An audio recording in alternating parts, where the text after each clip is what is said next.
Testing, testing. If you're over 40, you're just not sure. Maybe you've been in the game a while, but you want another level. In the next hour, hour and a half, I'm talking with my friend Kevin Kolbe.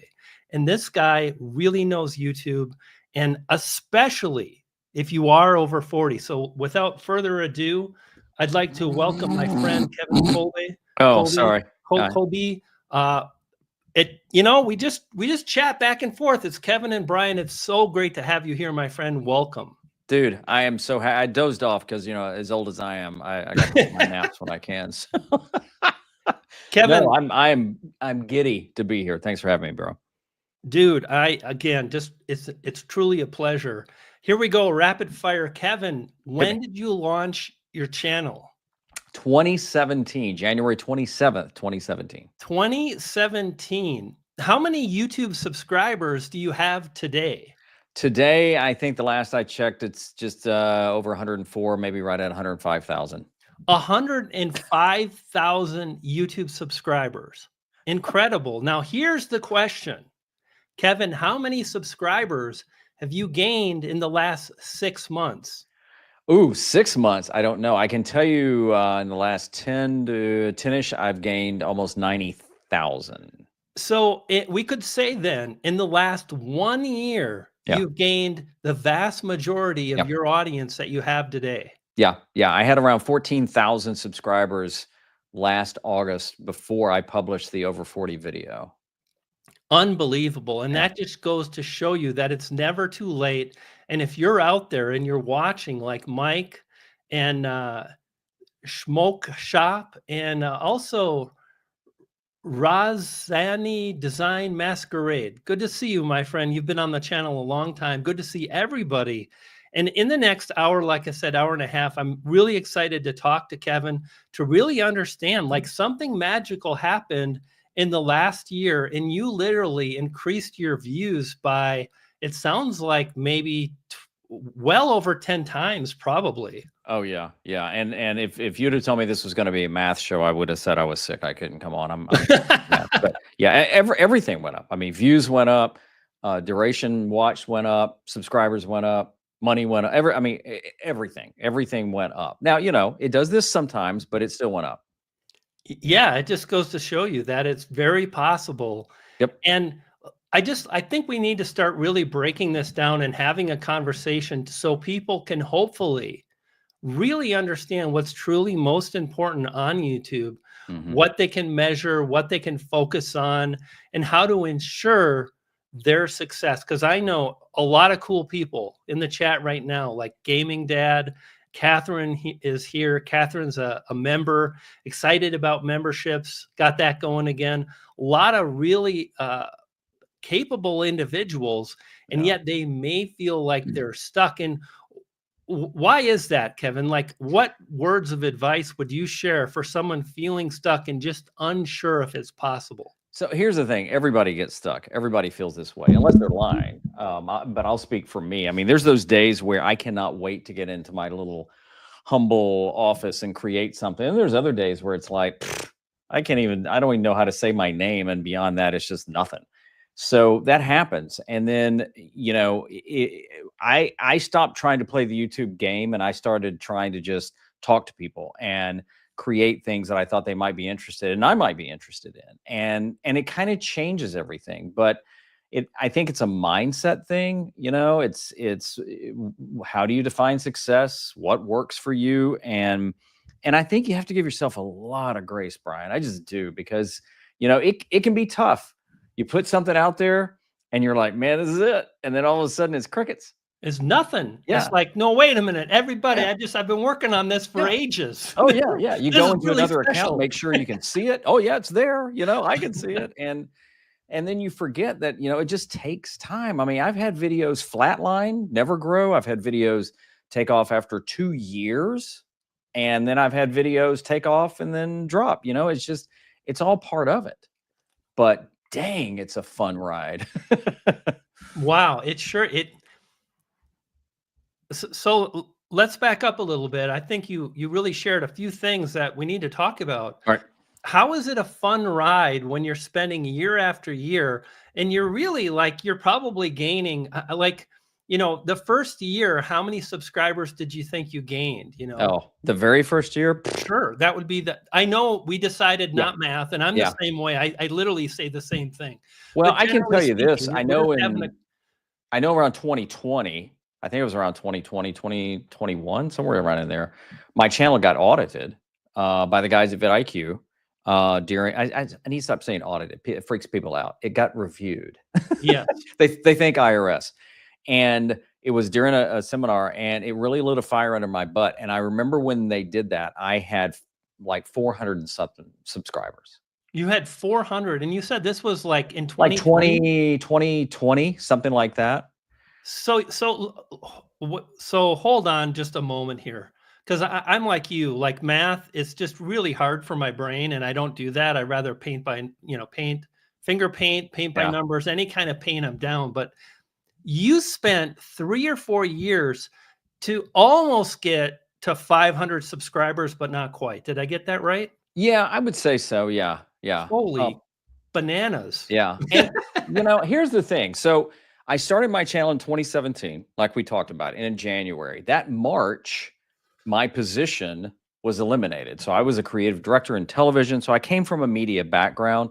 Even though people say, well, you had an unfair advantage, I was always behind the camera. I hired people. Hey, I hired people way smarter than me, way more creative than me. And then I tried to stay out of their way. But I started on radio before that. So I think just turning on a mic, turning on a camera, it's just never intimidated me, you know. And so all of a sudden, 2 or 3 months later, my job goes away. And I'm still trying to figure out what I'm doing. So I'm still not thinking YouTube is it at all. And then along the way, I'm trying to play all the social medias because that's what you're supposed to do. And you follow all this advice. And a lot of it is just well-meaning, but not right. So it took a while before I realized, okay, wait a minute. I think there's something to this YouTube thing. And then it changed here and there. So, full disclosure, I didn't jump in it like, I'm going to be a YouTuber and I've got it all figured out. Even when my channel got reviewed, I was throwing a little bit of everything up, client work and a vlog about wearing pants, seriously, and then all this other stuff. And then it was just like, but make sure you subscribe. I was like, why? I don't even know who you are. You look like Willie Nelson and you're not even making any sense. Why would I subscribe? Or singing, because I've never seen you sing. I mean, well, yeah. Maybe if you had a little guitar, you could have faked it or something. All the subs I've lost before. Here's what's interesting. If you're watching this, please get started. Yeah. If it's messy, that's okay, because you have started something. And if it's bothering you, then you'll have that monkey off your back. And it's so interesting. I've highlighted a few comments on this live stream. One is, thank you for republishing or changing the title because I got a notification. Now, here's the thing. Here's why this is important for you, my friend. That was just kind of an accident, but now I know that if I edit the title before I go live, notifications are going to go out again. You can't learn this stuff until you're in the trenches. And you think everything is beautiful and dialed in, and then you realize how awful you are on camera, or that, the furnace needs to be turned off, or that, editing is going to take a while. But once you start editing, it's really stupid simple. And I know a lot of people are like, oh my God, editing. And it'll be like, how much time do you put in editing today, Kevin? It's a lot less than I used to, which has been the hardest thing for me to let go. And when I say that, like I've let it go, I love editing. It's probably, of all the things you can do in the creative process, it's still to this day the thing I love the most. I loved it when I was in television, because before I was a creative director, I was a lot more hands-on. And I love editing. And you can give me the least amount of footage and I just enjoy playing with it and editing it. But I also find that I'm a perfectionist and those two things don't work well, and it's one thing if you're editing for a client and it's another thing if you're kind of editing for yourself. Yeah. I do think it helps me because I can kind of remove myself from the process at some point in the edit and start watching it back and go, well, that didn't make any sense. And why did I say that? And move things around. But I've also gotten more comfortable with, I cleared my throat 3 times during the shoot. Screw it, leave it in. I mean, it's just part of the authenticity. So I have some shortcuts I use. I have reusable footage, my own B-roll if I need it. And I've gotten faster. I mean, I'm a pretty fast editor. So I think it depends. I mean, sometimes I think the video I'm releasing tomorrow, maybe next week, I can't remember, a lot of screen share. So that one took me a little longer than, Sure. maybe me just sitting down talking about, how to create ideas or something. So it depends. But, I try not to spend more than a day. And that would, and I would say most videos, 4 or 5 hours, maybe editing, maybe. If the ones that are more edited, if that makes sense. Yeah, no, it totally makes sense. And I'm just kind of thinking of my experience of what I'm doing right now. And for me personally, I have a lot of videos where I probably spend maybe an hour, and there's very little text on the screen, if any. But if there is, I probably had text on the screen on a previous video. I can just jump over to that one, copy, paste. Yep. The formatting's done. The little things that I like, but no one really cares about. Yes. And it's done. And for me, what's powerful about that is it's like literally I can be done with a video in anywhere from 50 minutes to 2 hours, depending on how long the video is, start to finish.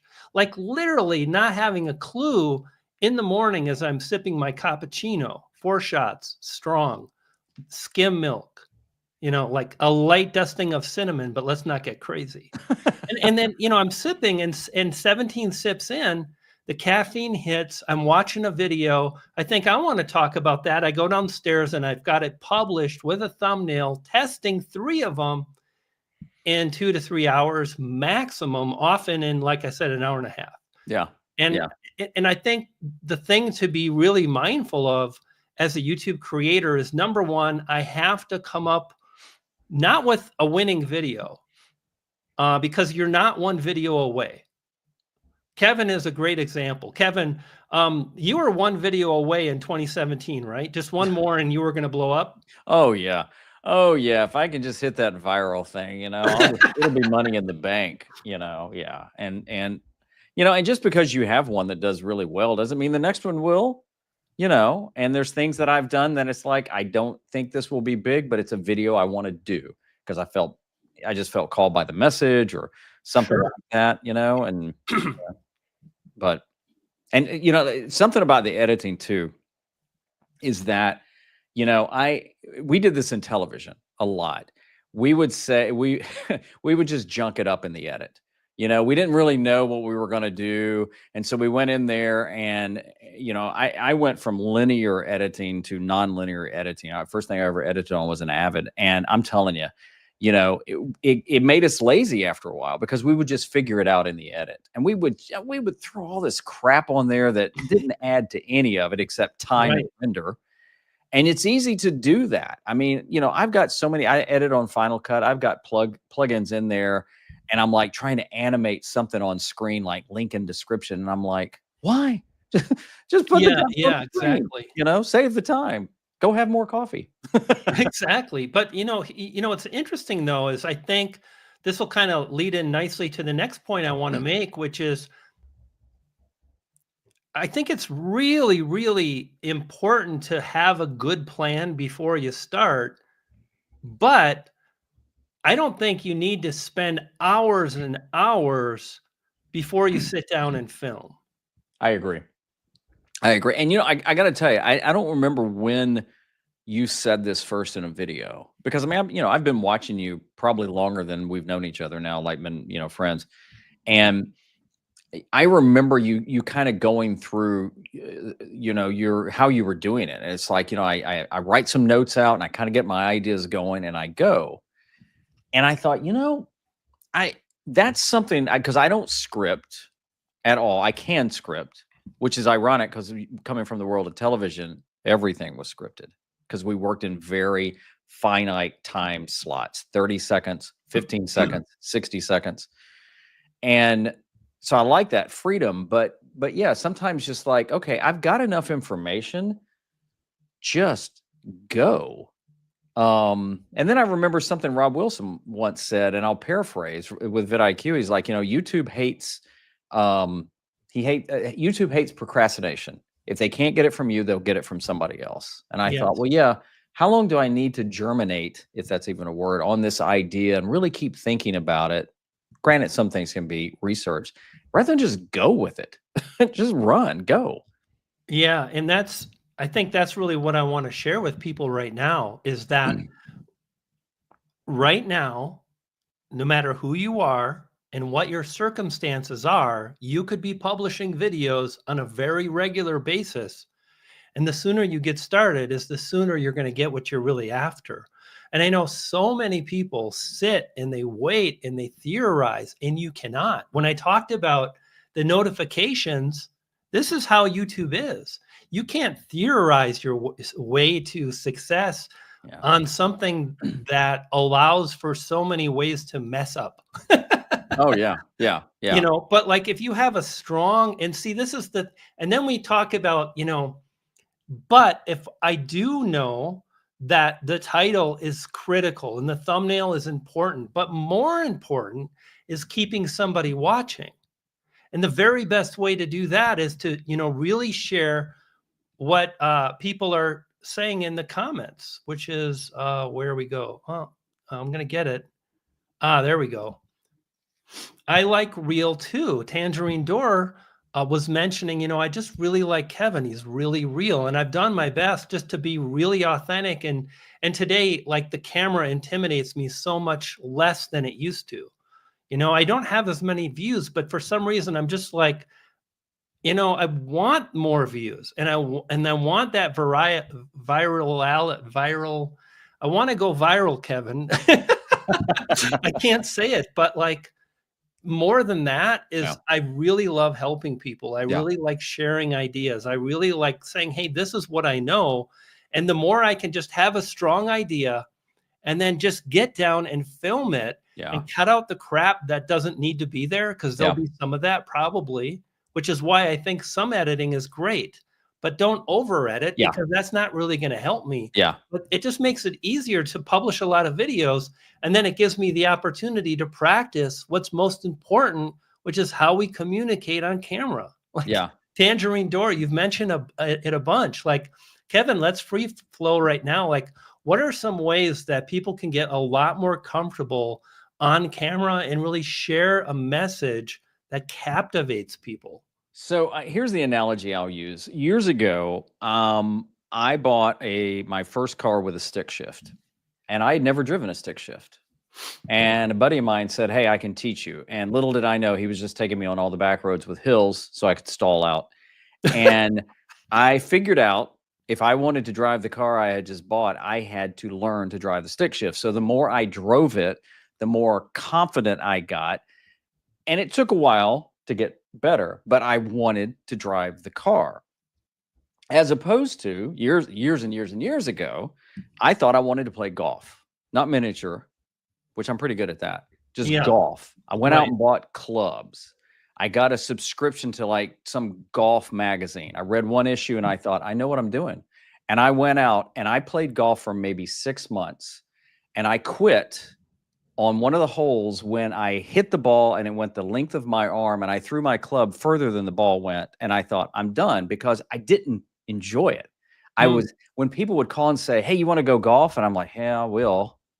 So, if it's something that you think, I want to try this, I really think I might like it, you're not going to know until you try. 1 or 2 videos probably is not going to be enough. But just keep at it. And if you're really enjoying parts of it, I would say lean into that more, because there's a lot to learn. There's a heck of a lot to learn. And I think there's some people out there that teach, you just learn it all at once. And it's like, look, just figuring out the thumbnail, and then figuring out the title, and then figuring out the video. Oh, and then you got to do all this other stuff. Figure out what you enjoy, lean into that, and then figure out what, kind of what you want to maybe work on. Maybe it is scripting or something like that. If you do not like it at all, I think it's going to be hard. I really do. If it's just like, man, I gotta go make a video today. I don't feel that way. I just don't feel that way. It's like, man, I can't wait to make another video. I have off days, so I do something else. But I think, you got to put yourself out there. You got to try it. The more you try it, the more reps you get in, the more confidence you get out there. And I'm not talking about pulling out your phone and shooting a bunch of videos and never publishing them, because that's not it. If you just go around and show them to people on your phone, it's like, yeah, okay, well, put them out there. Start a YouTube channel. It's not that hard. And put it out there and then learn, and share your gifts with the world, because I guarantee you there is somebody that wants to know something that you have to say, or your knowledge or whatever. Yeah, 100%. I took a long break, and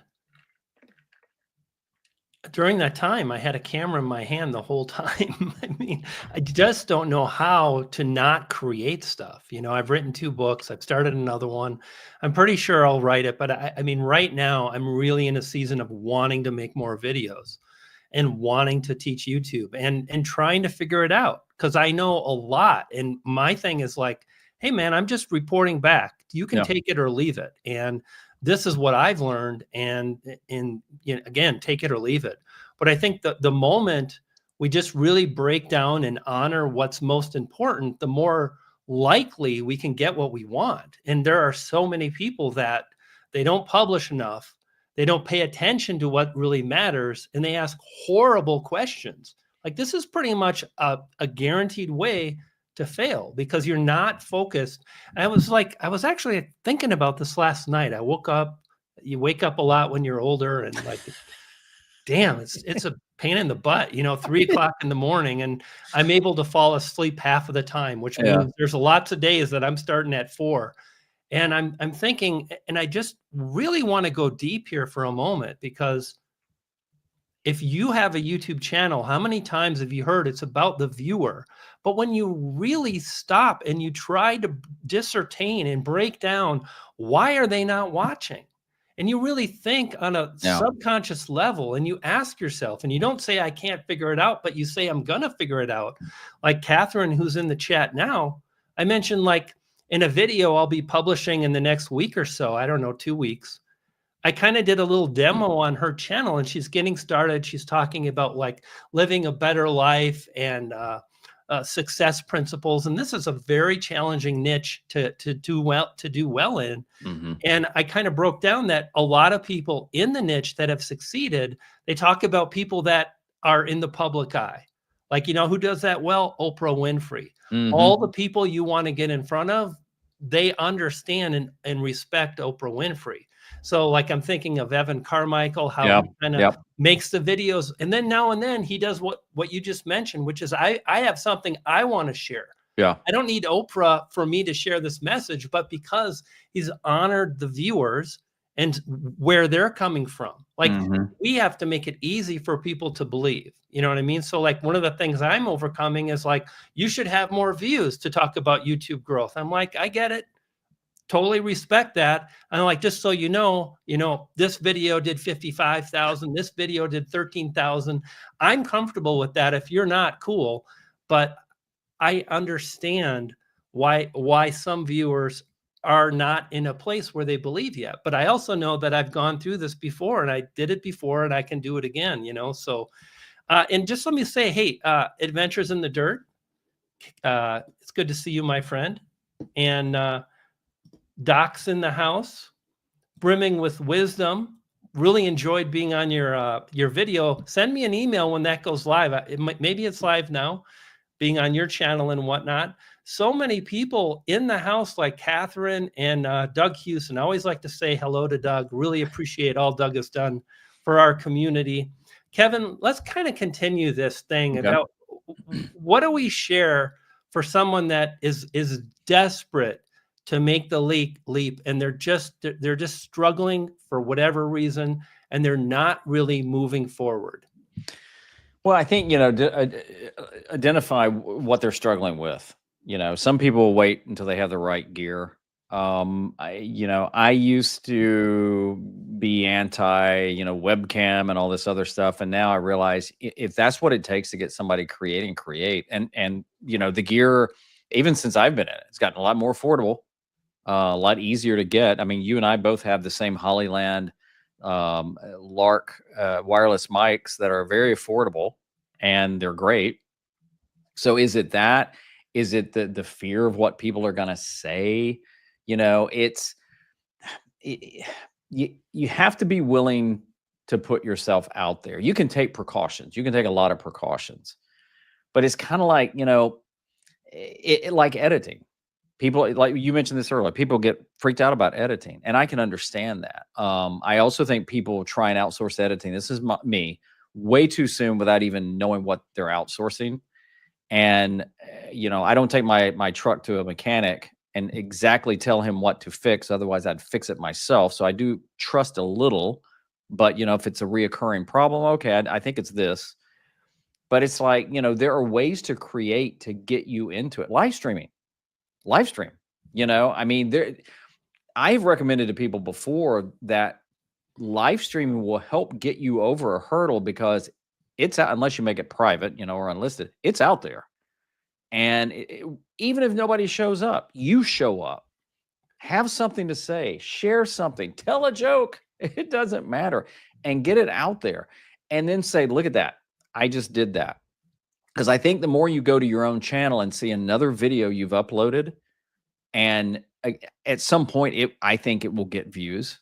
I've never seen a channel that's been out there for a long time that has videos with no views. I mean, ever. You know, may have 1 or 2, may have 7 or 8, but you know, I hear people say, "Well, I'm just not getting any views," and you go there and it's like, or I don't have any subscribers. Like, dude, you got 400 subscribers, you got 1,000 views. That's something. You know, that's more than the people that just talk about starting that don't have any. So I think you've also got to step back and go, why am I doing this? Who am I doing it for? Yes. And again, we talk success. What is success to you? Mm. Because it's changed. Somebody asked me this the other day, and I said, you know what? It's changed over time, and it may change again. You know, Yes. what success is for me and what it is for me may not be what it is for you or any of the cool folks that are watching either.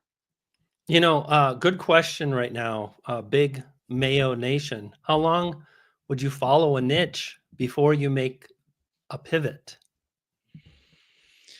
Well, I think it depends on why did you get into the niche or niche? Why'd you get into it to begin with? You know, Yeah. there are some people that only get into things they think they can make money on, and I'm not knocking them, but you know, it's like, okay, I know I can get in, I can make money if I do health or finances or things like that. Well, did you enjoy doing it? You know, I mean, I'm not that healthy and don't have any money, so I don't try and teach that, you know. But I think it depends on what your goals are. Because we tend to think that all the big channels, I mean, major channels have it all figured out. And you know, I know Brian probably knows channels like I know that have way more subscribers than we have that are struggling mentally, financially. You don't need a lot. So it's a good question, but personally, I don't think there's a just a right answer of like, well, I would give it to this and then I would pivot. Pivot to what? I mean, things take time. You know, I had a video, took 2 years before it did squat. And it jumped all of a sudden, and I realized Google had picked it up. So just imagine if I had said, "Oh well, well, that didn't work. I'll just try something else." You know, it's so I think you got to give it time. I don't know what that time is, but what's your motivation for doing it?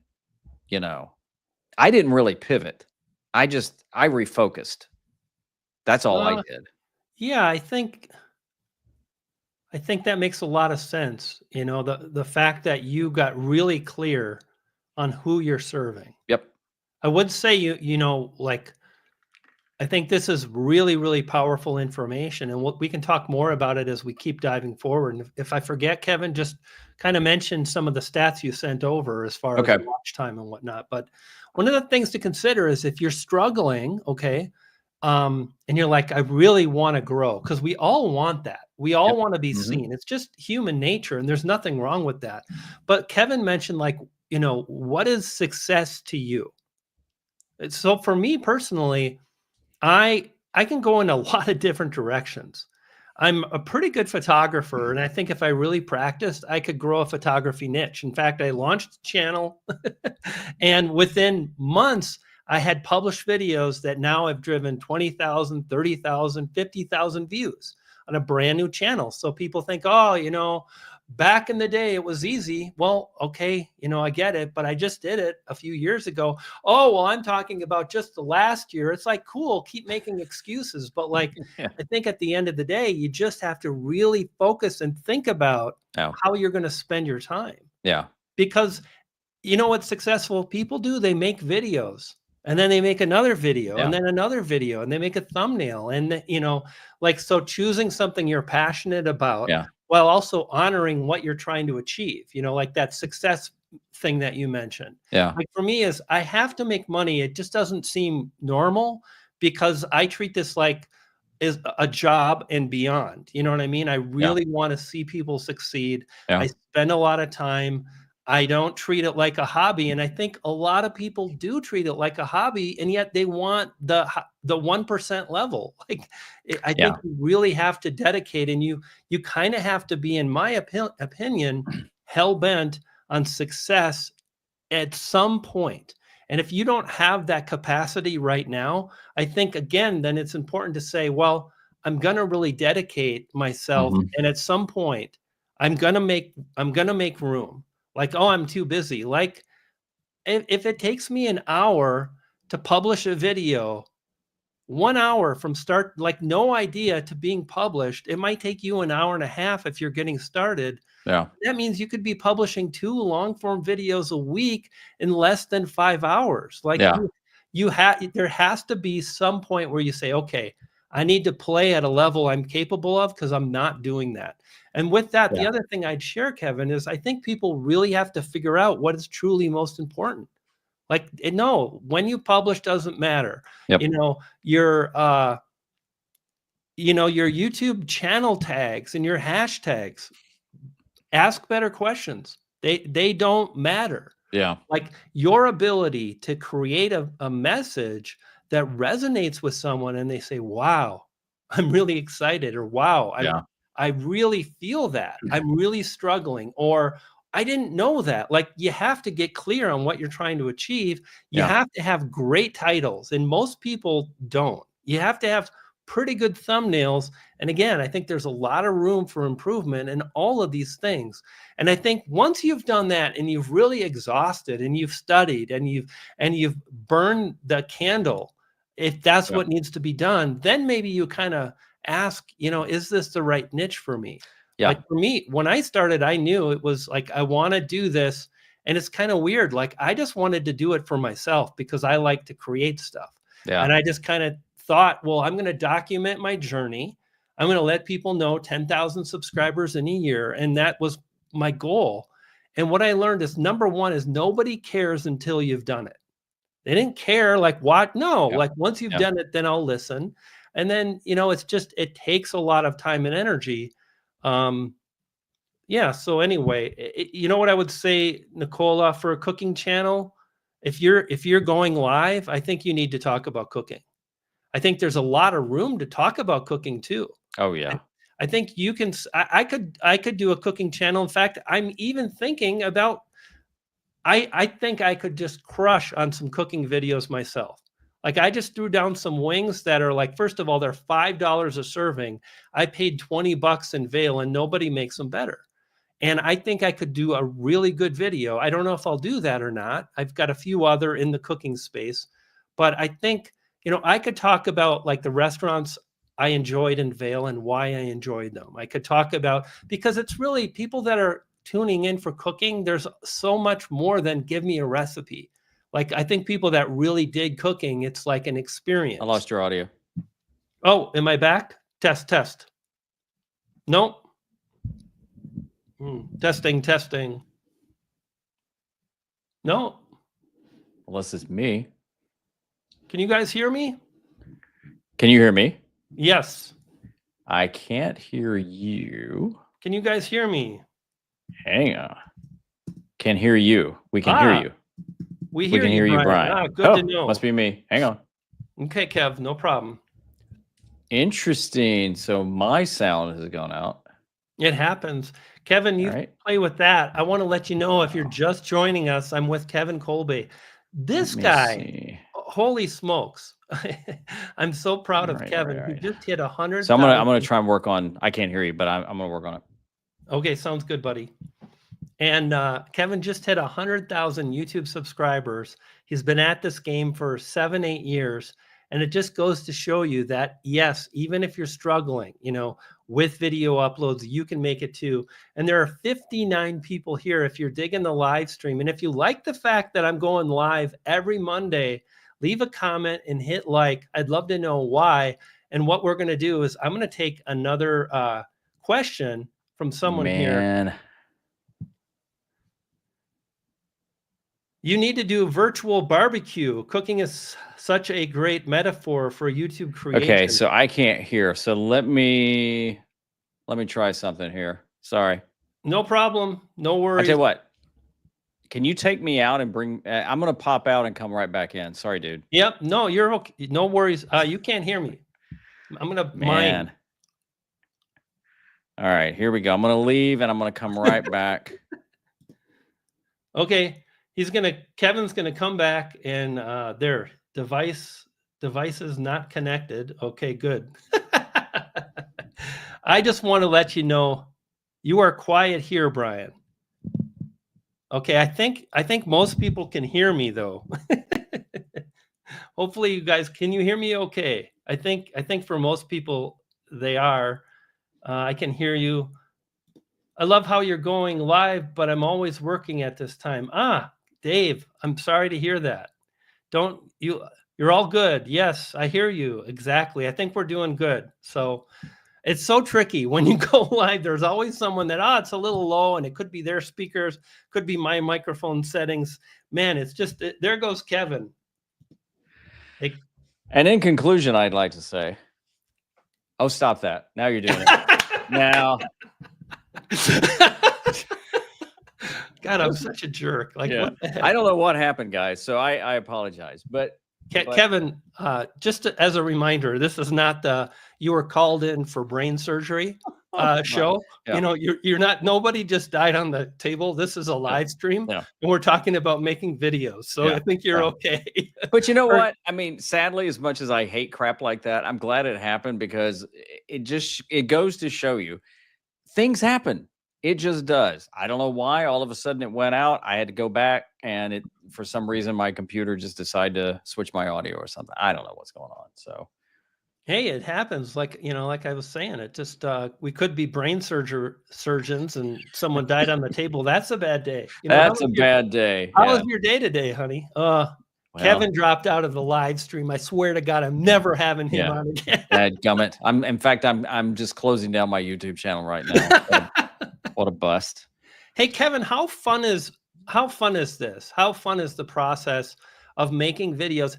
And more importantly, how did you continue to enjoy that process when it wasn't working? Like, I know you're having a ton of fun now. Like, what was the experience like for those years when you were getting started?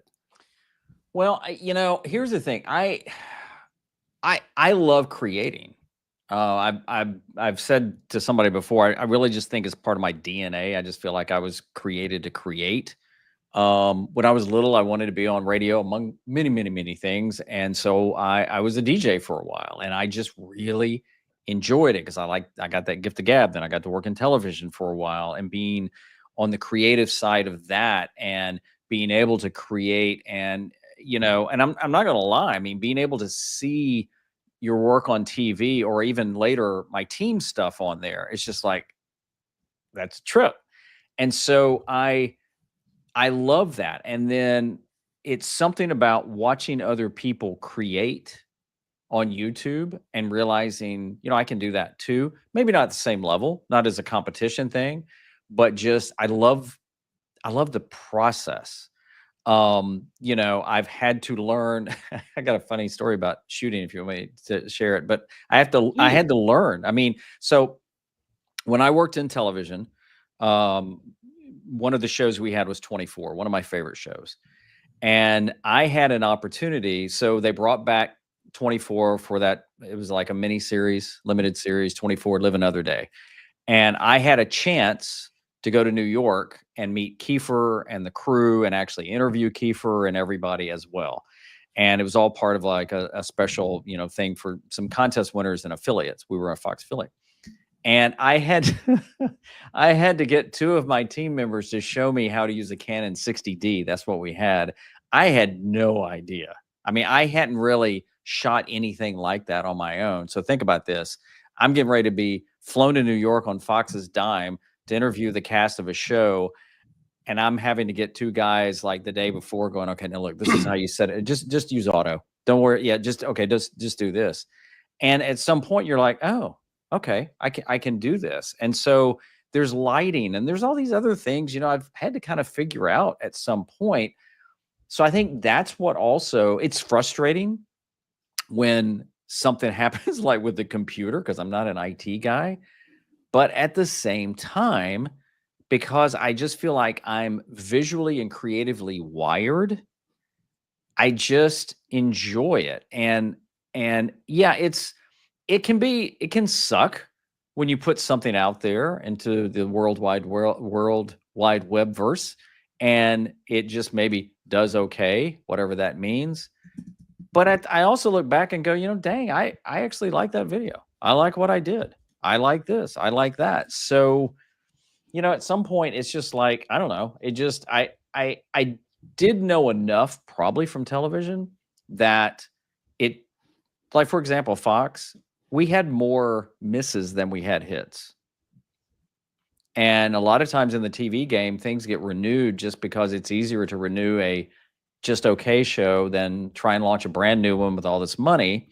So I kind of had ingrained in me that, you know, it takes time. You got to put some work in. Then when you start seeing some little bumps here and there, it's like, oh, okay, this is kind of what people talked about. I like this. So, you know, it's now the flip side, you know, you have some videos take off and you think they all do that. And it's like, well, maybe not. So do you enjoy the process? And I do. I just do. I mean, sometimes I can't get the video into the editor fast enough because that's where I just, even if I'm not really doing much with it, that's what I love. I love live streaming. I just don't do it as much now because of lifestyle. Yeah, and I want to thank you for coming on. And here's the thing, we have a couple really good questions. Let's just bounce this a little bit here. So where was the other one? Oh, there it is. So first of all, Big Mayo Nation, I don't think you've published nearly enough videos. I think you really need to hit it. I think you need to, like what I shared earlier, like, oh, I tried ChatGPT and Claude. Like, I don't think you're in a niche, number one. I can't tell. When I look at your channel, I don't see that many videos beyond shorts. And I would say, like, give yourself 6 months. Like, number one, first, really ensure you're in a niche. Because a lot, and if I'm coming across too hard, I really apologize. I just kind of shoot from the hip, and you get kind of desensitized. You know, if you're a paramedic, you're always dealing with people that are like struggling and they just got in an accident, and it's kind of like day to day. And for me, you know, chatting with YouTubers, it's kind of the same thing. But I want to really encourage you to, number one, make sure you're in a niche. And if you're not sure, publish anyway and keep moving forward, but strive to get into a niche. Like the first thing we have to do is publish on a regular basis. And what I would do is I would choose shorts or long form, and I would commit to that until you feel like it's just so normal and you can keep making videos no problem. Yeah. And you're not in your head, and then maybe introduce another. When I came back, I did some shorts, but primarily long form. And I knew I would probably live stream, and I spent time kind of reorganizing my studio downstairs down here, and I moved everything into this room, and I still didn't live stream for another 2, 3, 4 months.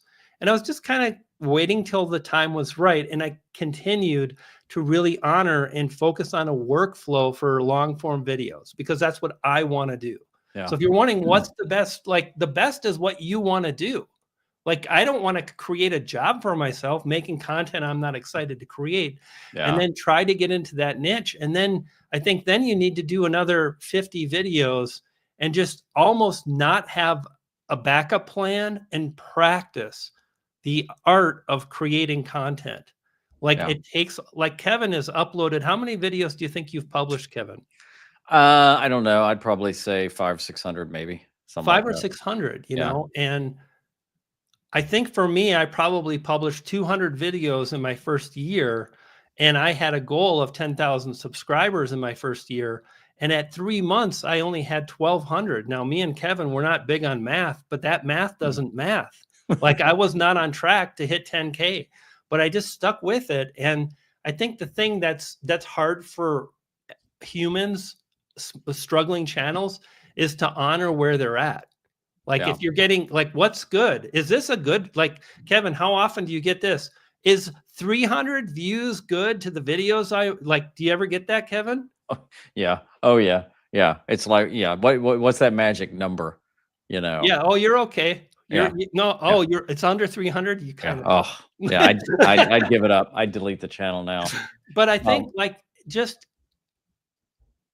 I think you have to start with what Kevin mentioned, which is, I talk about this a lot too. Like, what is success? Yeah. You know, and like start there. Can I throw something else out too? Please.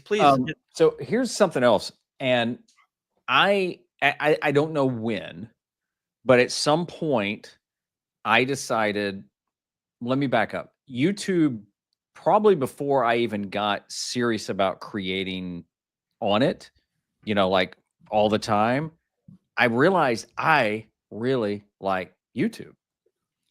And I think that plays a huge part, because I did try and play the game. You know, I had a Facebook. Well, I still have Facebook. We can talk about social media if you want. It's a whole different topic, because I got off social media recently for like 6 months, totally off. But you know, I started a Facebook page, and then a profile, and then Twitter back when it was Twitter, and then Pinterest, and then LinkedIn, and then Instagram, and Threads for about a day, and all the things, because that's what we were supposed to do. TikTok, I hate TikTok, and some other ones I can't remember now that have long gone. Well, hold on one moment. This is really important. Let me ask you one quick question. Yes. In the last year, you've gained over 100,000 subscribers, give or take, correct? Give or take. Yep. And how many of those are due to the fact that you launched all these other social platforms? 0. And who the heck are you watching that recommended you do this? I'll have to tell you offline. Yeah. Oh, actually, I'm like, oh Lord, please don't say anything. But yeah. No, I mean, it's but that used to be the thing. Because it's like you have to meet the audience where the audience is. And they're asking questions like, how do I promote my videos? Yes. Yeah. And it's like, yeah. And no, I don't know who said it, but at some point I heard somebody say, let YouTube do YouTube. And I remember when I heard that, and I thought, and it kind of stuck with me, but I still kept trying to play the game. You know, I'd share my videos over here, and I do this, and I do this. And you know, I have never, ever gone to another platform, ever, hoping somebody would please take me to another platform. I just don't. It'd be like me going to my favorite Mexican restaurant and saying, well, I hope as soon as I order, they send me to my other favorite burger place, because that's why I came here. I go there for the Mexican food. I go there for that. And it just dawned on me that I didn't enjoy trying to even create for the other platforms, but I always enjoyed YouTube. Watching, seeking out. I mean, one of the coolest features on me is new to you. I'll refresh my page. I'll go to new to you. I love seeking out people I've never seen before, channels I've never seen, sometimes even topics I don't even know what the heck it is. Sure. And I'll start watching it. And what I realized is, when I put my focus on YouTube, that's where my focus was. I didn't have to worry about all these other platforms that just change at the whim of whatever. And yeah, I mean, I cannot honestly tell you the last time I shared any, I shared it. Other people will share things. I can't tell you the last time I have shared a video of mine on any social media platform, period. Well, there you go. And again, I think this just goes back to really honoring, you know, what's truly most important. There it is. And it's like here's what's interesting is I kind of talked about, like, you know, what do viewers really want? Yeah. And what I think happens is we don't make decisions based on that. We don't. We make decisions based on what we're comfortable with. Like, a lot of people are afraid to put themselves on camera. Yeah. Someone just mentioned that. Like, I'm kind of afraid to put myself on camera. And the fact is if that's where you're at, okay, no problem. Yeah. But like, I think it's important to still move forward and try to figure out a way to create a workflow that's reasonable so you can publish a couple times a week with 5 hours, which you can do that once you learn the basics. What's great Yeah. about being on camera is it allows you to honor what's most important, not only to YouTube, but to viewers, which is connecting with a person. Yeah. You know, I think, you know, AI is really interesting because there's a lot of buzz around AI. And frankly, a lot of people are watching a lot of AI videos. Yeah. Now, what's going to happen in the future? I think that will continue. But what more than that, I think we need to get really clear on if we're going to be okay, Kevin. Like, are you and me, is our jobs in jeopardy? And what about the 62 YouTubers here that have dreams of that and aspirations of creating content, building an audience? Like, are we in jeopardy? I mean, I don't think so. I mean, here's the thing. AI's here. AI's been around for longer than I think it made the media spotlight. It's just now become the thing. It's still not perfect at all. I use AI more to ideate sometimes, and then sometimes what it spits back, I'm like, what do you like? Hi, that doesn't even make any that doesn't even make any sense. It's true. But Absolutely. It's yeah, really true. I mean, here's the thing. There's always going to be businesses that will look to maybe, you know, make their bottom line better, make decisions we can't control. But no, I don't. I just because AI may have gotten somewhat better at creating things, it's still not perfect. And I'm even finding out more about, you know, the power it takes and all this other stuff A that lot. I don't think has Yeah. been even accounted for. And you know, if I go to watch the Avengers, the movie, I know that they've used a lot of CGI. That's fine. But at the same time, I don't want to see every movie like that. Sometimes I like just a slow period piece. Heck, my wife and I watched Jaws the other night because it's like the 50th anniversary, and there's like zero CGI in there. In fact, because the saltwater destroyed the mechanical shark they built, that's why you don't see a lot of the shark in there. And you know what? Movie still stood up for me.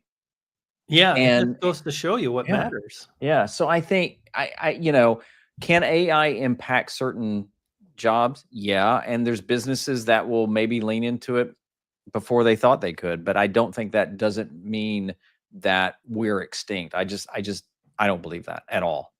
Yeah, and so I totally agree, and I think it does create worry for people that may be getting started, or maybe they haven't gotten started, and they're like, "It's not even worth it." I just totally disagree with that. Yeah, And I what agree. I think is going to happen is that there will be channels that create incredible content, and they have the ability to educate, entertain, inform, one of those things, or if they're really good, multiple. But there will always be a place for people that come on and share and have a community and whatnot. And one of the things I look at a lot is not just the views, but like there it is right here, like returning Mm, returning viewers, you know, and right yeah, there it says that's cool. 11,100. And it's important for me to continue to honor the small steps that I'm taking and trying to reach my potential. And I think the moment we try to do that, the better off we'll be.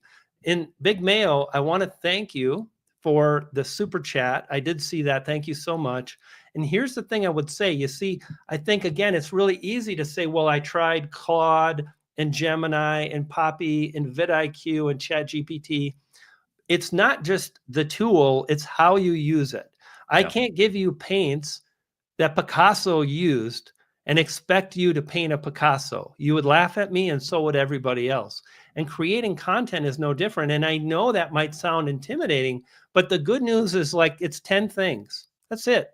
Just focus on 10 things and you'll be able to crush YouTube as you continue to upload and learn. One of the things you said, Kevin, was make sure that you published your video. It doesn't count that you made the video because you need the feedback. And I just think that's really awesome. If you're digging this live stream, hit the like button for Kevin. We're talking about YouTube growth over 40. Is it still possible? Is it too saturated? We're talking strategies, tips, and tactics. And Big Mayo, I'll say one of the things that I've done is I get really, really detailed with the input that I give the tools, and then the output I get is pretty refined. So I say, the titles need to be less than 55 characters, or this is the title, or can we improve the title? And then I go into, like, it's got to be compelling. We need to talk about these elements. And then there's the thumbnail, and I need phrases from you based on compelling the viewer to click. I have a whole system. I created a video. It's how to increase or boost your watch time. It's a yellow thumbnail. I would encourage you to watch that because it's really got a powerful workflow that can help you out. And here's the other thing, Kevin, what is your advice to a barbecue channel to run a really successful channel? What can we do to see the growth? A barbecue channel. How do we move forward? Well, I mean, what kind of barbecue? Do you focus on one kind? Is it, are you into sauces? Are you into grilling? Are you into smoking? My oldest son does he's got a smoker, and I'm telling you, I've eaten some amazing things. Is it an indoor grill? Is it an outdoor grill? There's so many different kinds. Is it, do you do chicken? Do you do barbecue? Do you do certain things? Is it more for the beginner, or is it more for a competitive type of barbecue? So if you haven't figured that out, I might try a little bit of all of that. And somebody asked earlier about live streaming. I said, hold my calls. Didn't? Oh, that's when I couldn't hear you. Exactly. But I'm pretty sure that's what happened. You might want to live stream some things too, as well. So as far as, again, and I know it sounds like a broken record, what is successful to you? Is it being able, do you dream one day of having your own barbecue sauce that you want to market? Maybe it's that. Do you want to start a newsletter and a course where you teach people? Maybe it's that. So what is it about that? And then that's what I would just focus on as well. I mean, I hear some people say that I don't want to focus on beginners. I love talking to beginners. I love seeing that light bulb go off because it also helps me remember what I don't know as well, and what maybe I've forgotten. As somebody says, well, how do they do something? I know nothing about barbecue other than I enjoy it. So I would be a beginner. So those are some ideas, but I would try some things out there. My gut is that if you're wanting to teach things about barbecue, long form is going to be more valuable than short form, at least connecting with people, because I know barbecue, people love their barbecue. And I think you'll find that community there, depending on what that is. It's my take. I think for me, barbecue, Franken Norbert, I think the thing you have to think about is everything that we're talking about applies to a barbecue channel, number one. I think you have to, and I don't know if you're thinking this, but if you're like, I just wish I could find a barbecue channel, absolutely, and you should. But just know that, like, titles matter for every single YouTuber on the platform, period. I don't think anything is more powerful than dialing in your video title before the thumbnail, because you've got hundreds of thousands of people over here, and they literally are excited about cooking and barbecuing and smoking and recipes and the history of barbecue, all these topics. And then you have your video over here. And the easier you make it for the algorithm to connect the two, the better. And that's the video title. I think the other thing you really need to do is you need to honor, and this is for everybody here. It's not what you know. And when people say, the information is most important, I totally disagree. I think the person that can communicate and create a fun video edit and can create kind of a story-driven thing or a challenge, like that's the YouTuber who wins. It's not necessarily the best chef or the best cook. It's the guy that understands how to pull someone in and keep them watching till the end. Example, I was kind of thinking of this video and I stumbled across this format and the retention was really good. And that video has 55,000 views and it was published months ago. So it's doing good. And the format was, I think what you really want to know is not, does YouTube promotion help me grow? I think what you really want to know is, will I still be able to grow? Will these people follow me afterwards? Like if I pay $100, what happens when I stop? Yeah. And I started, and here's what's interesting. Like when I made this video about YouTube promotion, I kind of said to myself, like, I've answered this question a million times, but have I ever done it? No. And that's a cop-out. That's me just saying, oh, you should trust me, when I could create a video and really walk people through the process. And I'm like, hey, so $200. And right there, it's a challenge, because now like the challenge is, can I spend $200 and then can I create a promotion that gets a bunch of people here? And now I have a story to tell. So you always hear about story, and this is how, to do it. And as I was making this video, I started seeing other videos from other creators because I'm paying attention to what's happening in my niche. And I said, not only am I going to share my results, but I've identified 3 channels that did promotion, and we're going to go back and see how they're doing today. And you know what happened? The retention was much better than typical, and that video got a lot more views than typical. So I think the thing to really consider is it's really about learning how to create great content and your barbecue skills, because it's like nobody can taste your barbecue. But if you lean in and you smile and you say, damn, that was the best chicken wing, and people believe you, and you can tell a story talking about how to, like literally, I want to make this video about barbecue chicken wings because I love chicken wings and I smoked like barbecue. I smoked them for 4 hours. And every time I get them at a barbecue place, they're dry because then they deep fry them. And I'm like, okay, I have to be careful. So I'm watching the smoke. You see what I'm saying? So it's like, I can make that video and I think it could do pretty good, but I don't know. So I think that's the thing you have to lean into is, number one, it's not what you know, it's how you really tell the story and honoring what's most important, the titles, the topics, the editing, the storytelling, how you appear on camera. And this is another thing, Kevin, what do you think about this? Like, I think it's really important we pay attention to the little things. And I'm not talking about a super expensive camera or great lighting, although lighting is important, but like little things can make a big difference. And I'm thinking about like the camera right now for me is at eye level. It's not too far away. I can see your face. Like it's not an awkward angle. Like sometimes you can, like I'll look at someone's channel and they're too far away. It's harder for me to connect with them, or the angle is weird and the lighting is scary, or like the background is really distracting. And like, I think little small details really can add up. And that's the thing to strive to do. If you're a barbecue channel or a gaming channel or a channel about health and fitness, what do you think, Kev? Yeah, I agree. I mean, little things can always add up. I don't know if this is a true story, but I love it so much, so I'm not going to try and find out. But years and years and years ago in baseball, there was a coach named Sparky Anderson. He coached the Cincinnati Reds for years, and then eventually I think the Detroit Tigers. And now keep in mind, he's coaching multi-million-dollar professional players. And he would start every spring training. He would bring out a bat and a ball and a glove, and he'd say, this is a ball, this is a glove, this is a bat. And he would go over the fundamentals because he believed the minute you didn't remember the fundamentals, nothing else mattered. And I think it's what Brian is saying about these little things that can always add up. You can always add and be extravagant and do everything, but there's some basic things. And watch your stuff back.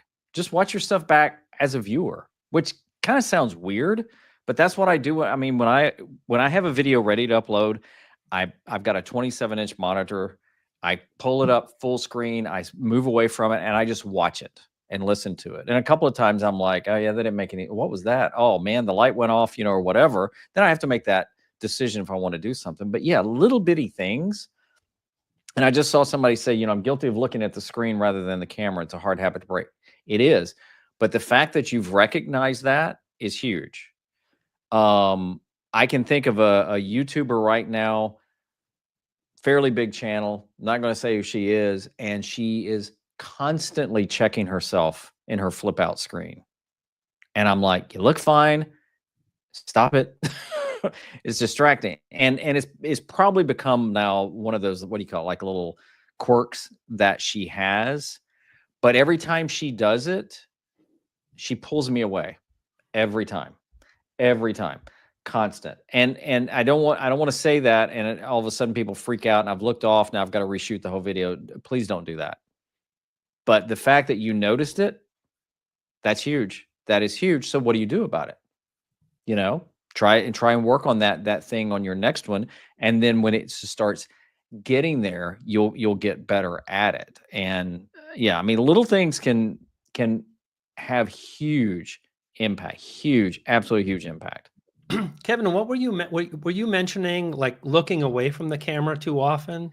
Yeah, so I've seen this on a couple of creators where you can tell they're obviously using a flip out screen and they keep looking at the screen rather than the lens. Yeah. And, like right now, my setup, my camera is just above my monitor. So I'll look down while you're talking. Sure. And it's not about breaking that contact. It's not about, if you need to glance at your notes, this is me, glance at your notes. But it's like, if you're going to do a video, the best way to connect with somebody is look at the lens. Oh, 100%. And if I'm constantly checking myself and then I'm kind of fixing my hair, it's almost kind of like going to a coffee shop with somebody and they never look at you, but they've got their mirror out and they're always checking themselves. It'd be like, hey, hello, I'm right here. Yeah. And it's a quirky thing, but I think it's a fixable thing. I really do. I totally agree. Maya Angelou, people won't remember what you said. Yes. People won't remember what you did, but people will always remember how you made them feel. Yeah. And if you make someone feel awkward, don't be surprised if they don't come back to your channel. Yeah. Because it's like, and this is one of the things, like, I'm excited to teach and share, but it's like, I'll be honest, maybe it's why I don't get as many views is because it's scary. Like, a lot of people are like, well, I don't want to put myself on camera. Goodbye, or I'm not on camera. Yeah. But I want to talk about like how to share and present ideas in a way that make it comfortable for people to watch you. Yeah. I'm pretty careful right now to look into the lens. And during the live stream, when we're chatting, I'm looking around and I'm looking for questions, and I glanced away a little bit.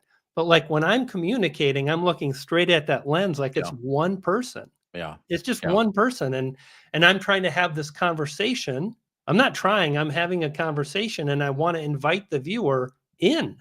And it's like, it's okay. Like right now I look away a little bit. I think that's totally natural. When you have a conversation with someone, that's what people do.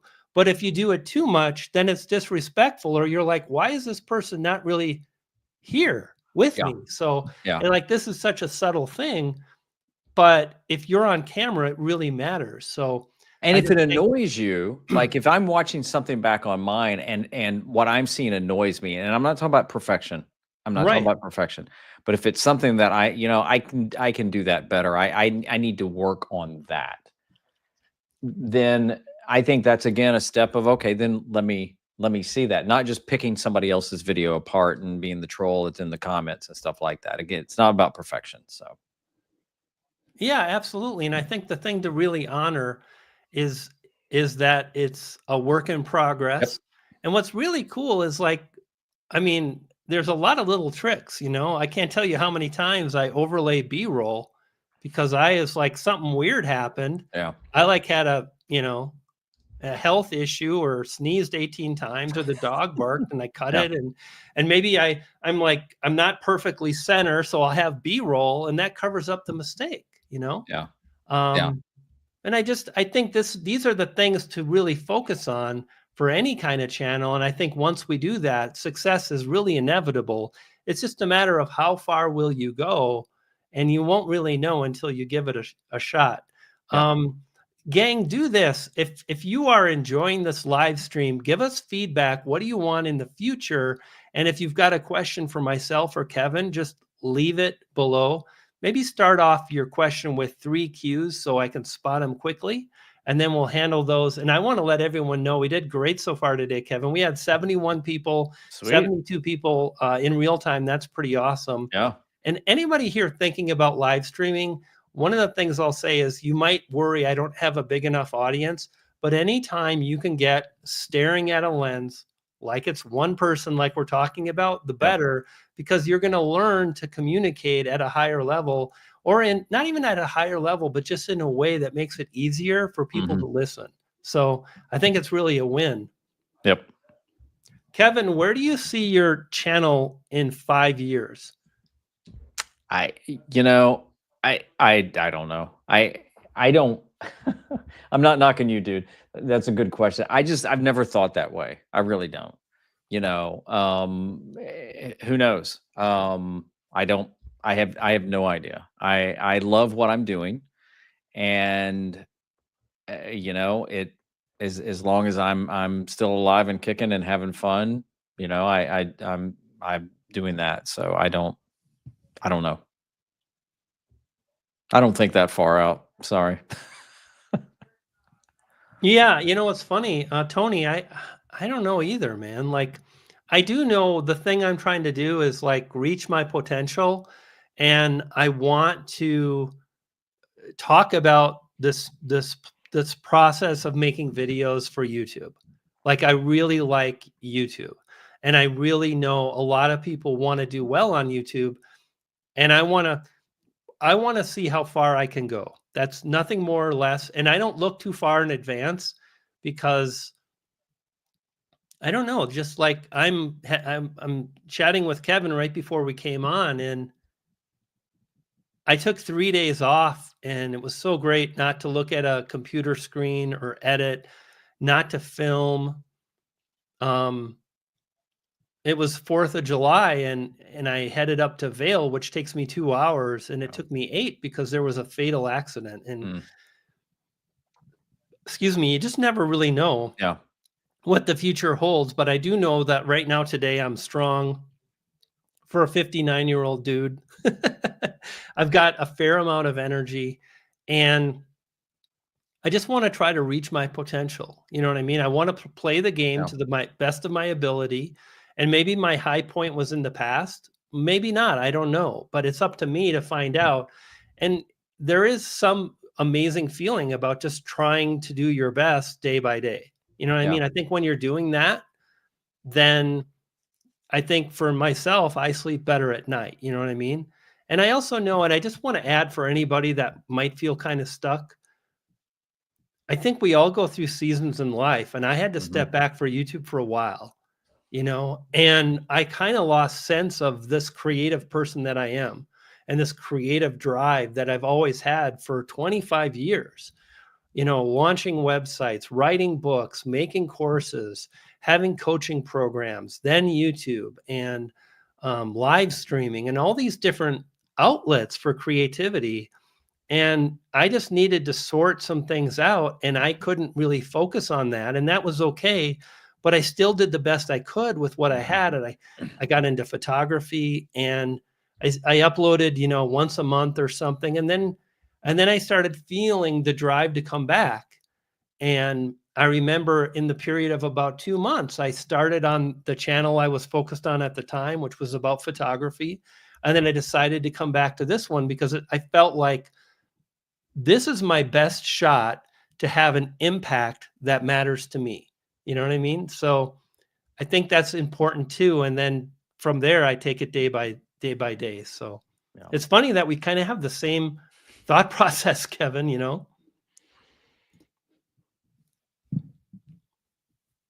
Kevin, do you think it's possible to be too niched? Um, okay, so the general answer would probably be no. as long as you, so there are some niches, whatever, niches that are very small. I know of a podcast that is about escalators. It's a podcast, which is kind of ironic if you think about it. They talk about escalators. I don't know how many people in the world care about escalators, but there's an audience, and it's been going for several years. I don't know the name of it.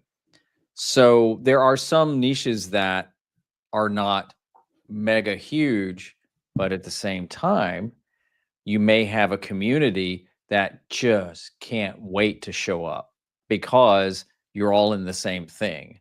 I mean, when I mentioned 24 earlier, I saw 2 or 3 people hit, oh, 24, 24. I mean, I Mhm. I could do a whole channel just about 24. Not that I'm that much knowledgeable on it, but my point is I could just talk about that. And there's going to be a lot of people that could care less, but it's a smaller niche as opposed to the guy, what's his name? Sean talks about movies or something like that. He just talks about movies, any kinds of movies. And, but that's a niche. I don't think he covers television shows now. And there's people that just talk about VHS movies, so you see where I'm going with that. So I think as long as you know that it may be so focused that there's a quote smaller audience, but if that doesn't matter, then it doesn't matter. Yeah, what's interesting, Kevin, thanks for your thoughts, Sure. number one. And Mike, I think you've asked that a few times on my live streams. And I guess my response would be, number one, what are you trying to create?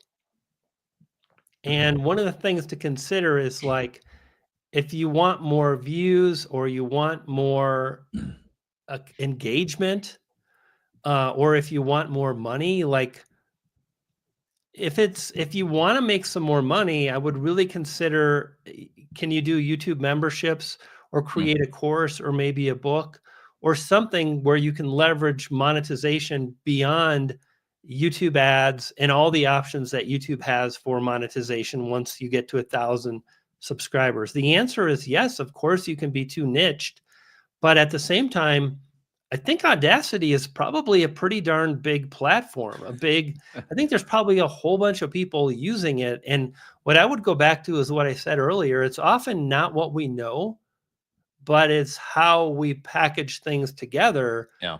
to create a viewing experience. Yeah. And here's the thing, like when I told the story about making the video about, is YouTube promotion worth it? What's interesting is that I got a comment from a disgruntled YouTuber, which happens when you publish videos, period, and especially when you get more views. Like the more views you get, you're probably going to get more yucky people. And the guy's like, man, 7 minutes in and you haven't really shared. And I'm like, honestly, there's no way that you don't get my general vibe of I would hold off on YouTube promotions. But at this, and I'd also say, awesome that I made him wait. I mean, I don't want to like manipulate anybody, and I'm sure someone will say that. Like a hater would say you're trying to manipulate the Oh, yeah. audience. But like the game is to keep people watching. And so my thought is, how can I do that while still providing value and going maybe a little bit deeper and explaining why? And I know some people just yes or no. And I'm like, I'm not going to do that because then I'm not teaching anything. Like I want to share how to grow a channel. And I can't do that by telling people stop using shorts or you should do this because there's just not enough substance there. So in that example, like I was able to, that video has really good watch time. And one of the things that's interesting is that you can go into a video that's been published for months ago, 6 months ago, and you see where the retention drops off. And by month 2, most of the time, like views really tail off. Anybody that's struggling, you'd be amazed. You go through how many videos really don't get many views at all. But successful videos, they keep driving views day after day, week after week. And that video just holds strong. So then it really becomes, am I doing everything I can to keep people watching, telling a great story and educating? It has to be education first. And you don't want to fluff it up either. but like, how does your audio has to sound awesome, number one. Does your video look awesome? How is your communication? How are your titles and thumbnails? Are they really compelling? If you're not split testing your thumbnails, man, I don't know, because I just think this is such a powerful way to get good feedback on your audience while also boosting your watch time, which is really connected to getting views. So sure, there's absolutely being too niched, but I would really examine what you can do to get more of what you want. Like if you want more money, do promotions, do memberships, sell a book. If and at the same time, there's nothing wrong with starting another playlist for another software app. Yep. Like if you want to That's do it. that, do it. You know what I mean? But Yeah. I think it's the most important thing is to really see what you can focus on to improve. Kevin, live streaming to nobody seems yikes. Suggestions for a topic for a photographer. Well, Brian is the amazing photographer, so he might take this, but you know, there's no guarantee for anything, live stream at all. What I do, regardless of the topic, is, you know, if I'm going to do a live stream this week on whatever, you know, how to upload YouTube videos, I'm making something up. Then unless I'm just doing it like an off the cuff, hey, it's Friday, let's hang, you know, let's do a live show. We're just gonna, I don't even care who shows up. That's one thing. But if it's about that, then, you know, I probably will have 2 or 3 points already in mind. I may have some bullet points. I may have researched some questions, whether I got them from, you know, AI or Google or just the comments where a lot of my video ideas come from. People will ask something and I'm like, oh, that, you know, that's kind of a cool idea. So I already go in there knowing that, and you can create a format. You know, I mean, one of the tricks that I've done before is if I felt like, you know, I had something to share, I wanted to do it with a live stream, I wasn't going to just like kind of stay on until people showed up. So what I would do is like, hey, you know, thanks for joining us. By the way, if you have a question, drop it down there. If I have time, I'll get to them. And that's kind of my get out of jail free card, because if I don't have people that are actually hopping on, and it takes a while sometimes when the live stream kicks in for people to find it, then I can always say, you know, I ran out of time. You know, I mean, I want to be honest about it, but it's just like, well, you know, we didn't have any questions. I'm not going to say, well, nobody showed up. You know, nobody asked any questions. So thanks for watching, because the reality of it is you're going to get more views probably on the replay. So you have to go into it. Is this for the replay? Is this for the now? It's just a live stream to hang out and whoever shows up will have a good time? Or do I want to teach something? So about photographer, I mean, who knows? I mean, is it about like, you know, I want to talk about the best lens out there for wildlife photography. I want to talk about, you know, the best cameras. I want to talk about how I got into photography and now I make a living there. So again, you know, teaching, sharing and things like that. So again, you have to, if you're going into it to share, you have to go into it with the mentality of you're going to do it and you're going to do the best you can and have fun with it, even if no one shows up, period. I mean, when they roll TV shows and movies are out there, they don't know if anybody's going to come to the theater. They don't know if anybody's going to stream that show, but they still put it out there and they'll put money behind it.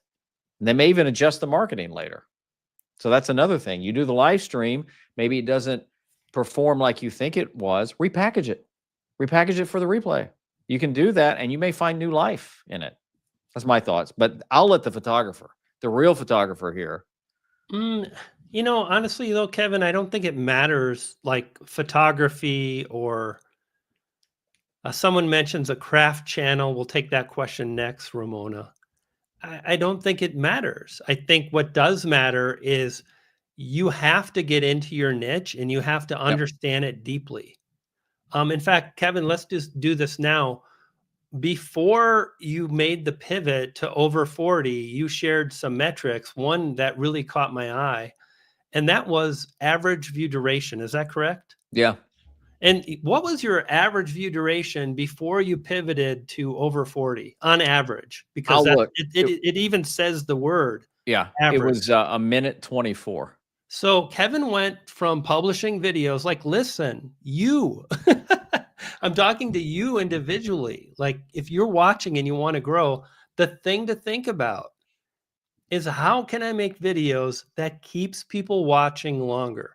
Because it's so interesting. On one hand, a title and a topic is critical, but if you can't keep people watching for a few minutes, you cannot win. You Yeah. can't. So then it really becomes down to I need to learn how to do that. And more important is I need to learn how to keep people watching longer.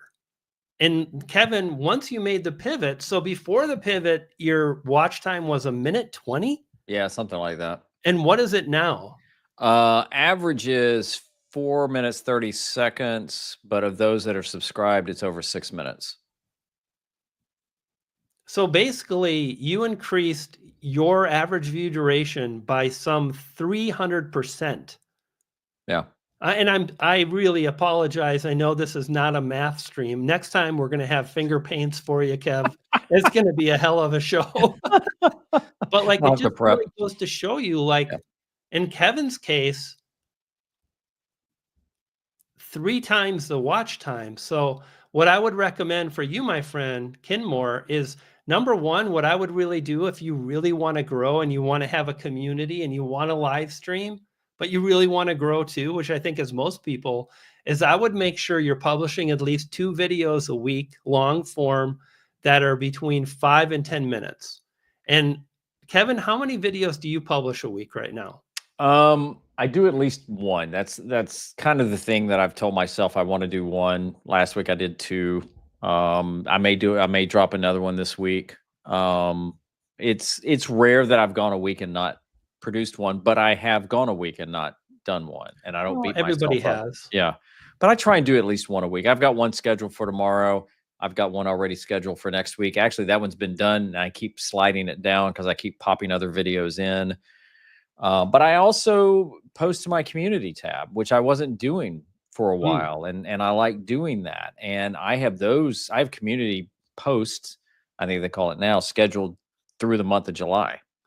Well, that's awesome. And it just like I love That's it because content. like Yeah. the thing I mentioned, Kevin, was like, I really love um on mobile, like if you've got the studio app, you open it up and it's got the big channel analytics, views, watch time, subscriber gain or loss, and your estimated revenue.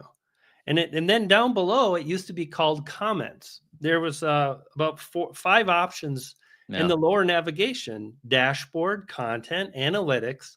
Used to be called comments, and now it's community. Community. Yeah. And it's like, I think this is a much, much better gauge for the success most people want, is try to get those returning viewers, try Yeah. to get that number up, and also try to see more comments over a 28-day period. So someone asked, it says comments 28 and then D. So D is for days, 28 days. Returning viewers, 28 days. And literally like 4 or 5 days ago, I was at 10,900. And what's interesting is over the last, 5, 6 weeks, that number has been growing. It was 7,000, 8,000. Now it's 10,000. And it doesn't really matter my number. What matters is yours. But I would do that first, my friend. And then what I would do is as you're publishing more videos and you're really paying attention to channels that seem to have what you want, you're going to get good at communication in real time without a detailed script. And then that'll really aid you in going live. And then I think the thing you do is when there's a new lens or product, you go live and you talk about that. Yeah. Or you talk about what you're really excited about and passionate about. But you have to kind of balance, like, do I want to do it for more people in the live stream, or do I want to do it for what I'm excited about? And often there's a little bit of, you'll be excited about a new product and you want to talk about it. Like, I'm interested in the FX2. I could talk about that camera easily. So I think those are some really powerful things to think about. And here's the thing: I want to encourage people. to use the cues, like Brain Fire by Sean McNair. Nobody likes my nurse, mystic, urban, fantasy, audiobook style episode niche. Exactly. Exactly. And here's what I want to encourage you to do. That probably came from your brain. You probably had this idea inside of your brain. Maybe I'm wrong, and maybe it was born out of inspiration when you went on another channel and you saw videos that were doing well, like Ghost Story, and you kind of borrowed their idea or their video Yeah. title, and then you made your own version.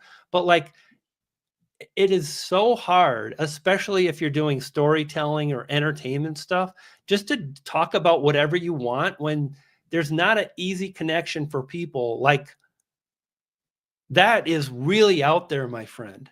Like, I know people are interested in fantasy stories, but like, I think you need to come up with titles that really hit on that. And then I just wanted to mention, like, in the future, if you want feedback on that, I hope you did, just drop a cue.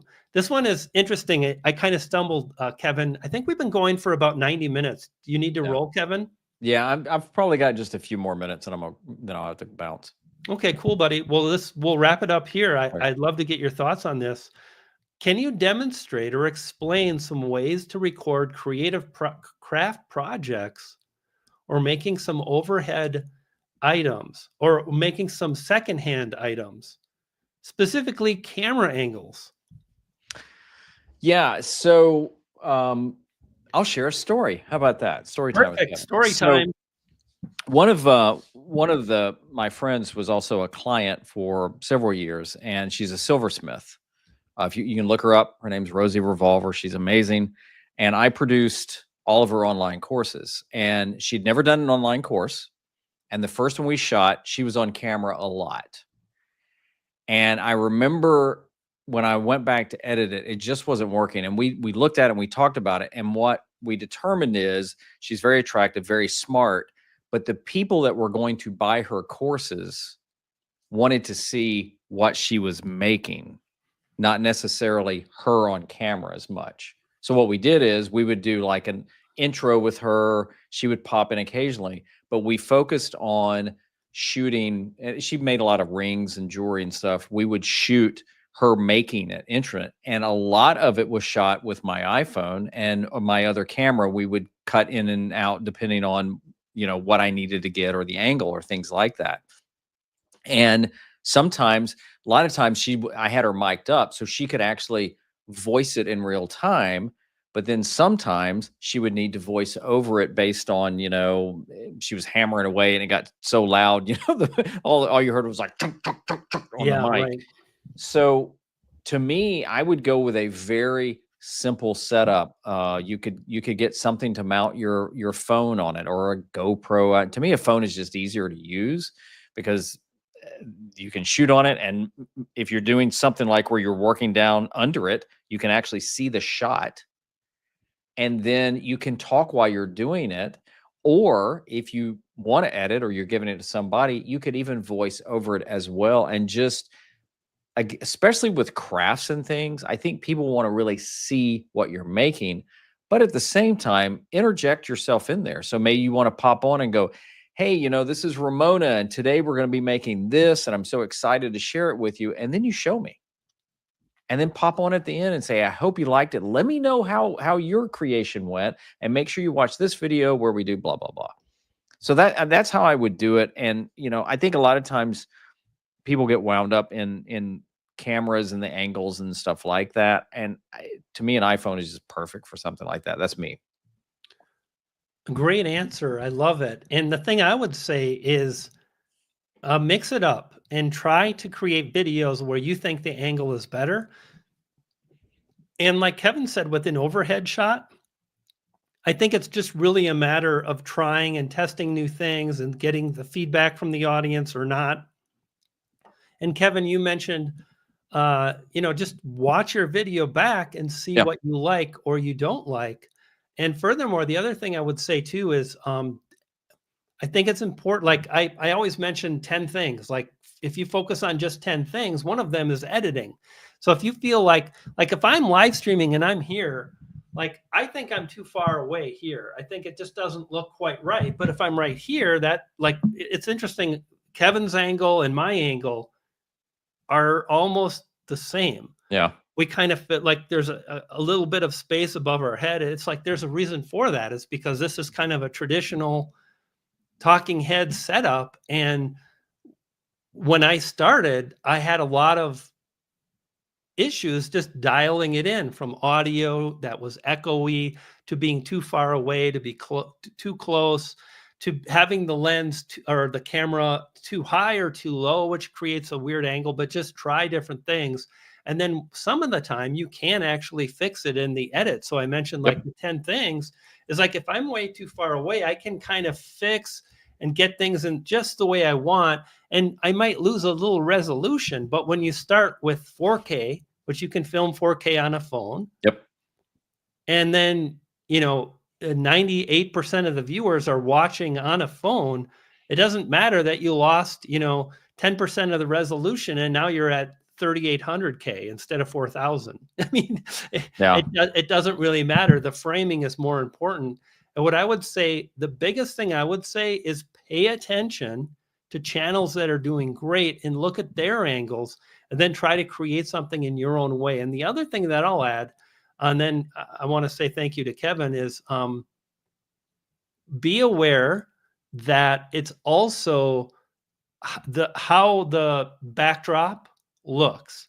And if it's behind you, it's the backdrop. If it's an overhead, I guess it's the underdrop, or I don't know. But, like, how things look Yeah. really matter. I Yeah. saw one person that has a bright kind of blue felt kind of thing, and it makes things pop, and it really stands out. So that's the thing to really think about. And I think if you do that and you just practice and you mix it up, I do this too much, and I think it detracts a little bit sometimes because I try too many things. And yet it's also allowed me to get 100,000 subscribers and learn and about all the things that do matter. So it's kind of a balancing act. Hey, Yeah, Kevin, thank I'll you so much throw for this, this. man. You'll find your own groove too. I mean, I've done screen share videos where I've done the intro and some other in the out and other things, and then I go and focus on the screen share. And then I've done them some where I've just gone and done it. I have a wood desk because I like the wood, but I've also got a desk mat on it. So sometimes I angle something because I want to show it, and I may have maybe a corner of the keyboard in the shot just for aesthetic or something like that. And you find I've got a couple of tripods and some other things that don't even cost that much that can I can pop my DJI Osmo Pocket 3 on and just angle it down and just get the shot I need. So you'll find kind of what works. And I think Brian said it, experiment. You may find a completely different way. Going back to the story I shared, we could have kept doing her courses the way we shot the first one. And keep in mind, we completely scrapped it. But I think she had greater success with it because we focused. I mean, she was still in it, but we focused on the thing that you were wanting to see, how she made this thing and the steps she went through. And it just made them, I think, better. So Good we had stuff. to get to that point by doing it wrong the first time. And that's, man, I'm really glad that you ended there, Kevin, because it's the thing that nobody wants. Yeah. And it's the thing that is inevitable. So a lot of people will, like, put off starting a channel because they're dialing everything in. Impossible. Or, they'll be so shattered by the reality of what they're able to create that they give up, or they give up after 5 videos. And it's like, man, I just don't know really anybody who Yeah. blew up after so few videos. So I Yeah. think it's just a matter of really trying. And that's the thing when I always talk about, it's so interesting because, like, I share this all the time. And I'll be like, I have worked really hard writing out this huge dissertation on how to publish a video that does really well. And you know what people always tell me, Kevin, when they read that? I get it all the time. Probably that's a lot of work. No, they say, oh, I already knew that. Oh. And I'm like, no, you don't. You think you do, but you don't know it like I know it. You Yeah. think you know YouTube titles, but you don't. I know I can go to your channel and pull them apart. And I get it. Like, to be fair, like a lot of times I'll have resistance around things like YouTube thumbnails really tripped me up for a long time until they didn't. Yeah. But like, you know, it's 10 things. And by being able to really focus and dive deep on those things, it makes it possible Yep. to really honor what viewers really care about. So anyway, hey, Kevin, man, it was really fun to have you on the show. And I want to thank you very much. I just want to say, you know, publicly, you've been really kind to me over the last 6 to 9 months. I appreciate And it. it has been such a pleasure to watch you move forward and really crush it. And I'm so glad that you just stayed on the path. I think a lot of people are on the path right now, and they may feel stuck or like they never have the opportunity to make it happen. And yet you continued to walk that path. And then one day you made one simple decision that changed your channel trajectory around and really gave people what they needed. And you made it easier for them to connect with you. So thank you for that, because, you know, YouTube needs your voice and your videos and your wisdom. So thank you for that, number one. And thanks for coming on today. I really appreciate it.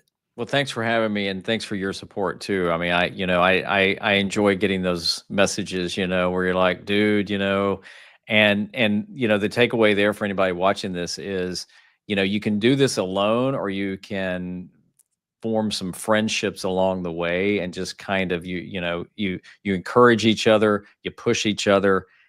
It's like life. So, but yeah, I'm glad you came back, and I'm glad you started that dadgum photography channel, because you're a great photographer. So thanks for being a good friend, and thank you so much for having me on, and all the amazing comments too. Awesome. Take care, Kevin. It's been a pleasure. I'm going to stay on for a few more minutes, take a few more questions. Kevin, nothing but the best. And I can't wait to do this once you cross 200,000, and we'll celebrate again. Let's go. Peace out. See ya. Peace, dude. So, hey, wow, Kevin was fantastic. And this is really, really an interesting question. And if you're still here and you want to keep rolling and you have some questions, oh, there it is. Oh, okay. I think Kevin did he? Yes, he left. Okay. Let me do this. Testing. There we go. Okay, good. Hey guys, wow, it is. I got to let you know, it's really rewarding to live stream. And if you're wondering about it, you want to do it, like Tracy's in the live stream right now, and we're going to do a live stream, or now we have what are they called, the video podcast. So maybe it'll be that. I don't know how you're going to, if it's a live stream or if it's going to be a recorded, Tracy, but I'm really looking forward to that with you.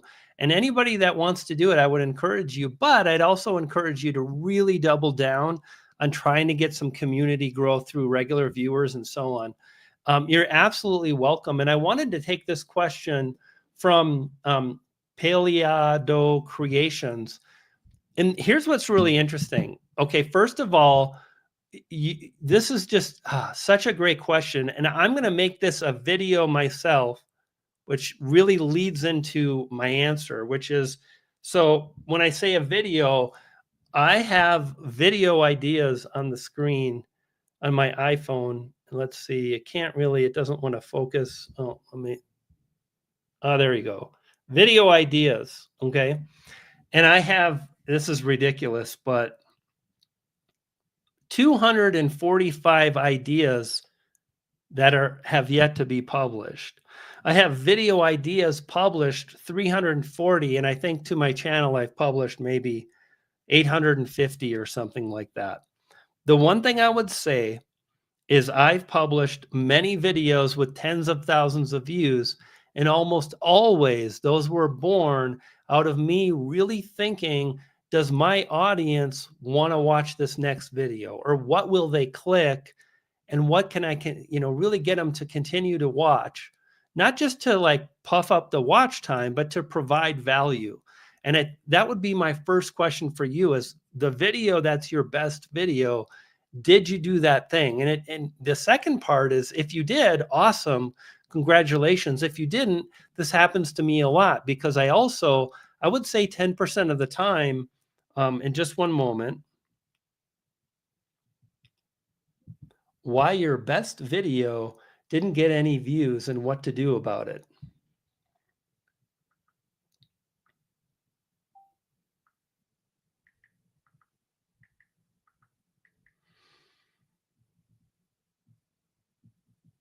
So, what I'll also do is I'll create these videos where it's just kind of personal.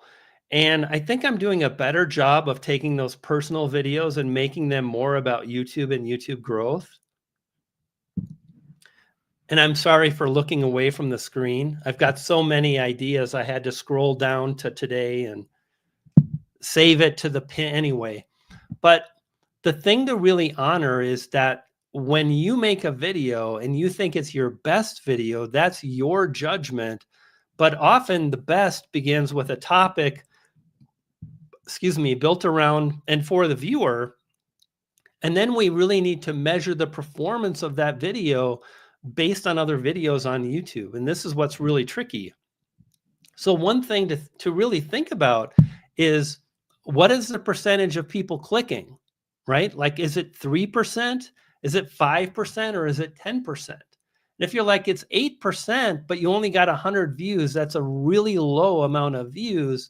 And it doesn't matter as much as if you had 1,000 views. If you get 1,000 views and you have 8% CTR, much, much better. And it's a better indication of the audience and how they value your video. Now, it doesn't mean your video is not valuable, but we're talking about making videos for an audience. And when they respond by watching longer, clicking more is the CTR, then we're often going to be rewarded. So the thing I would say to you is, the easiest way to really measure that is to look at your overall watch time, right? So like when I do that and I look at how my video did in terms of watch time, I see a comparison against other videos I've published recently. And almost always when my videos do exceptionally well for where my channel's at, that watch time metric is much higher, because when you combine clicks and average view duration, you get watch time. So that's the thing I would really say. And then here's something that is really interesting too, is, did people subscribe? Because I have a few videos that have gotten 3,000, 2,000, 4,000 views, but one in particular got a lot more subscribers. And that's also a signal of satisfaction. So you have to really think that the algorithm, it might seem like the algorithm is out to get us, or, it's really hard as a small channel, but all the algorithm wants is to find a video that viewers are interested in. And that's the click, the CTR, and then one they really value and they're satisfied with. And that's typically other metrics that measure engagement. So someone is engaged and then they're going to watch the video longer. Or if they're engaged and they come back to your channel, that's a really strong sign. And you'll get more and more views the more you can do that. So it's really just, starting where you're at and striving to get better click-through rates, get longer average view durations, and so on. So I would really encourage you to try to do that.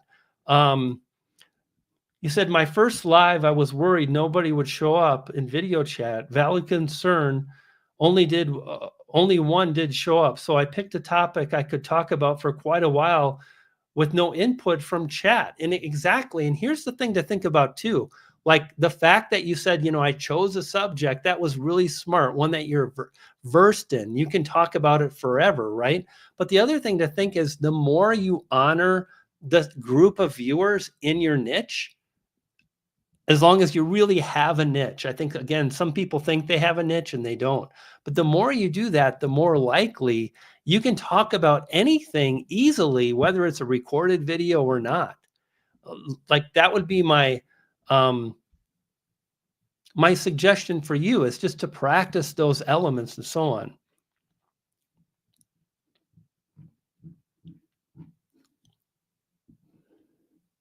So since I changed the thumbnail, it's around 6%. So that's good, right? But 6% on 100 views is fine, but 6% on 10,000 views is great. But that's my niche.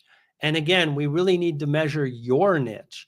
And the thing I would say is, did you build that video based on what you think people are interested in? I think it's really important to do that.